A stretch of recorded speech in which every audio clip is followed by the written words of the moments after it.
Hey everyone, it's Mark. This is my recap for Pokémon Journeys episode 50, Galar's Fossils, Stick 'em Together. This was the 1135th episode of the Pokemon anime, and I was so happy to be watching a new episode of the anime. After 3 weeks off, Pokemon Journeys was back with its first episode of 2021. And before I can even get into the episode itself, we've got a brand new opening to break down. Okay, so first of all, this opening is the third version of the song 123, and this time it's sung by two women from the idol group Nokizaka 46. Is that how you pronounce it? Anyways, it's pretty good, but if I had to rank them, this was probably my least favorite version of the opening in terms of music. Thankfully, its visuals give us a lot to talk about, so let's dive into the most notable things that we saw.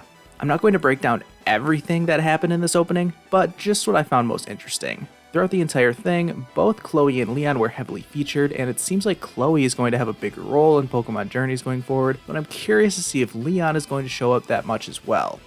Grookey is back to tease us of its inevitable appearance in the anime, and the way the opening looks, it's still unclear whether Ash or Goh will catch it. As I've said many times before, I think Goh is going to be the one who catches Grookey, but I think I'm in the minority there. Like Grookey, a lot of the things we see in this opening were hinted at in the recent trailer they released back on Christmas, so if you missed that trailer, you can check out my full breakdown video. Suicune was also in the trailer, but it's joined by the other two legendary beasts in this opening.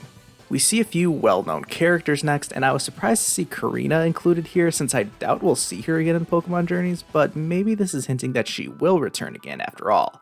Then we get my favorite moment from the new opening. That's right, you've probably heard about it by now. It's the big return we've all been waiting for. The enchanting curator from the Pewter City Museum. Okay, not him, but more on that later. In reality, it was just Iris and Gary. Wait, Iris and Gary? I was shocked to see both of these two. Iris hasn't been seen since she left Ash at the end of the Best Wishes series, and Gary's last appearance came during the Diamond and Pearl series, so it's been a long time since either of these two have even been mentioned in the anime. Plus, the potential of one of Ash's rivals to return is actually pretty good timing, considering I just came up with a video idea that hopefully I'll be posting in the next week or so. Gary's appearance is exciting because his return in Pokemon Journeys actually makes a lot of sense. We know that he works as a Pokemon researcher now, and since that's technically what Ash is also doing, it's fitting that the two old rivals should cross paths now. However, the Animpoke Twitter account hinted that maybe Gary could be back for one more round against his old rival. Also, Gary looks a whole lot like Blue in Heart Gold and Soul Silver, which is the first time he's ever had that look in the anime. Gary was here. Loser! Oh, that Gary! I'll show you! As for Iris, well, I talked at length about what I want to see Ash and Iris do in my One Thing Ash Should Do in Every Region video, so if you haven't, go check that one out and hear my ideas for how Iris should return in Pokemon Journeys. We didn't see any of her Pokemon in the opening, so place your bets. Has Axew evolved yet? My guess is no. Moving on, we get some more scenes that basically just look like adventures in Galar, so nothing too crazy there, but again, I think this opening was insinuating that Chloe is going to be tagging along with Ash and Goh more now that she's officially a Pokemon trainer, and I am all for that. We even get one scene of her Eevee alongside all the current evolutions, and wow, this opening has been a great chance for me to plug all of my latest videos, because if you haven't, you should check out my in-depth discussion on what Eevee's future could be and why it's considered special. A lot of people missed that one, and I think it's a good discussion, so you should check it out if you haven't. Anyways, I think I'm done promoting my other videos for now. Let's get back to the opening. We see a scene of Ash and Goh alongside a ton of mythical Pokemon, and then Cinderace and Lucario battling each other. I'm not sure if these scenes were hinting at future events, or just there because they look cool. There's a scene of Ash and Leon battling each other, and then we see a whole load of characters and Pokemon, and I try to do my research and pick out anything especially interesting in this part, since we saw so many familiar faces, but it was mainly just characters of the day and recurring characters that no one would be surprised to see. And that's everything I found interesting in the new opening. Like I said before, the music was a step down for me, but the visuals were really exciting. Seeing Iris and Gary got me the most hyped, but I'm also excited to see Chloe's expanding role getting some spotlight as well. Speaking of which, the episode opens with Chloe getting home from school, and we promptly get some very cute petting for everyone's favorite good boy, Yamper, and it looks like Eevee imagining and imitating others is going to be a running gag throughout this series. I joked about it earlier, but here's the huge return of the enchanting curator guy that they met back in episode 38. He wants the three of them to go research some new rare Pokemon fossils that were found in Galar, and after some initial hesitation, Eevee convinces Chloe to go along with Ash and Goh. One plane ride later, and they've made it to the wild area in Galar, and we start to learn that Eevee, while easily excitable, is also kind of clumsy and timid. It runs into a Boldore and makes it mad, but Go saves the day and catches it. I'll let you guys decide just how this made Chloe feel. I'm not sure if I'm ready to start shipping these two just yet. They come to a more deserty area, so they must be in... I can never remember the names of the wild area. The Dusty Bowl, I think, is the name of the place I'm thinking of, so maybe they're pretty close to Hammerlock. Anyways, it doesn't really matter, and they run into this guy, and they end up joining him in his fossil collecting mission.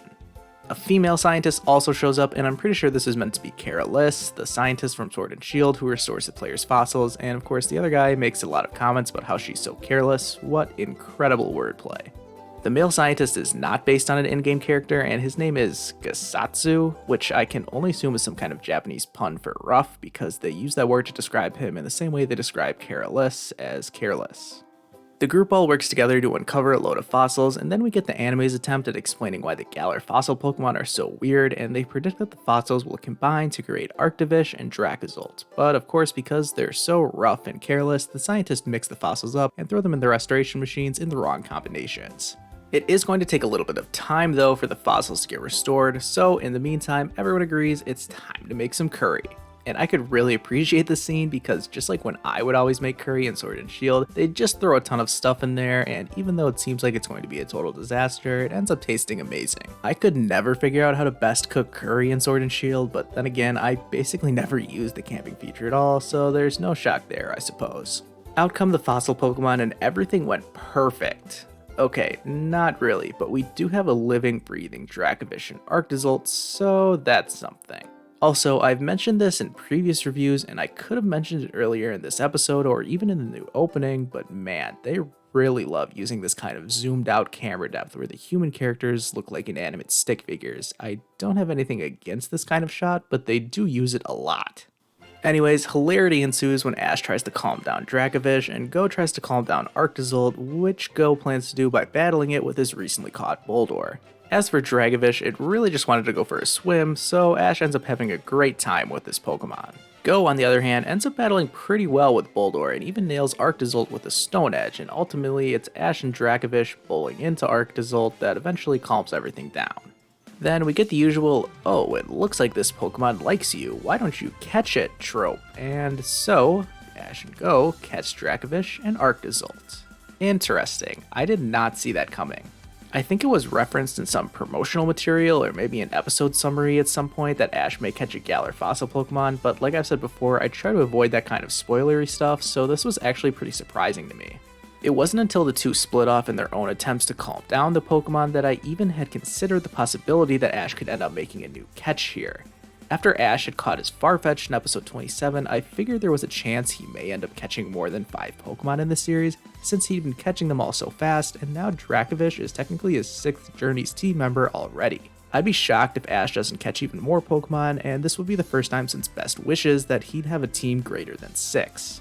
Cut back to the Cerise Park, and Ash and Go report their findings to the enchanting curator, who sent them on the fossil mission in the first place. From my perspective, it seemed like maybe no one had ever discovered the Galar fossil Pokemon before, and that Ash and Go's Dracovish and Arctozolt may be the first of their kind. I can't say for sure that this is the case, but that was the impression I got from watching the episode. We finished things out for the day with Chloe saying she'd be excited to go on another adventure again, which her dad seems to approve of. I guess he'd be alright with her journeying with Ash and Go instead of sitting in school all day, but we'll see if Chloe makes that permanent jump. And also, I'm not sure if this was just the subtitle job and their own capitalization, or if the anime actually meant to emphasize how Chloe now has a partner Pokemon, almost as if to say this Eevee is a partner Eevee. Again, if you didn't catch my discussion video about Chloe's Eevee, check it out. One of the things I break down in that video is whether or not Eevee is a partner Eevee from Let's Go Eevee.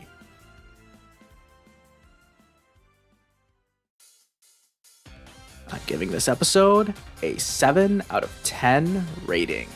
Now, I'll be honest, my enjoyment level while watching this episode was probably at either a 9 or a 10.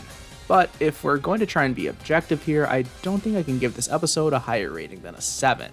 Of course, this was the first new episode of the anime in basically a month, so I was always going to be hyped for a new episode after that kind of layoff. Plus, with the new opening, I was extra excited to see what was going to be in it. and after seeing that opening, I was just in such a good mood watching this episode. Additionally, two things this episode also had going for it was that one, it was the first time Chloe, now an official Pokemon trainer, voluntarily joined Ash and Goh on an adventure as opposed to just getting dragged into something. And two, Ash unexpectedly caught a new Pokemon. Anytime Ash catches a new Pokemon is exciting, and this was no exception. However, this episode wasn't perfect, it was just pretty solid. The storyline of collecting fossil Pokemon wasn't anything new, and the scientists were running a thin line between funny and weird throughout this entire episode. I'm not sure how much I actually like them as characters of the day. Plus, even though it is exciting to see Ash catch a new Pokemon, I'm not really enamored by this Dracovish, at least not yet. I mean, it was only created with like 10 minutes left in the episode, and Ash pretty much caught it right away before we really got a sense of its personality. I don't know why, but I just got Palpitoad vibes off this thing for some reason. Again, I don't know why I felt like that, and hopefully Ash's Dracovish ends up being better than his Palpitoad, but I guess for some reason I just see this thing getting lost in the shuffle, kind of like Ash's Farfetch'd. Speaking of which, the next episode is a Farfetch'd focus episode. Here we go, I've been waiting for one of these. We saw in the recent trailer that Farfetch'd is going to get some training with Wickstrom eventually, but even before we get to that, it looks like Ash and Farfetch'd are going to do some training together, and even have a World Coronation Series battle together. I know a few people have been getting somewhat impatient with the lack of World Coronation Series action lately, and Ash's Farfetch'd is kind of an underutilized fan favorite, so I think this episode is going to go over pretty well with fans. I'm not expecting a whole lot, but I am excited. That's all I've got for this review video. Thanks so much for watching, and I hope you guys enjoyed it. If you did, please leave a like on this video and subscribe to my channel, and leave me a comment with any of your thoughts about the episode, the opening, or anything else you want to talk about. And because I haven't plugged my own videos enough earlier in the video, I wanted to shout out my most recent video where I ranked my top 10 favorite songs from Sword and Shield, including the 2 DLC expansions. My non-anime related content usually doesn't do too well on YouTube, but I think this is a pretty good video, and really, it's just listening to Pokemon music for 20 minutes, so why not give it a watch? Anyways, thanks as always for watching, and I'll see you guys next time.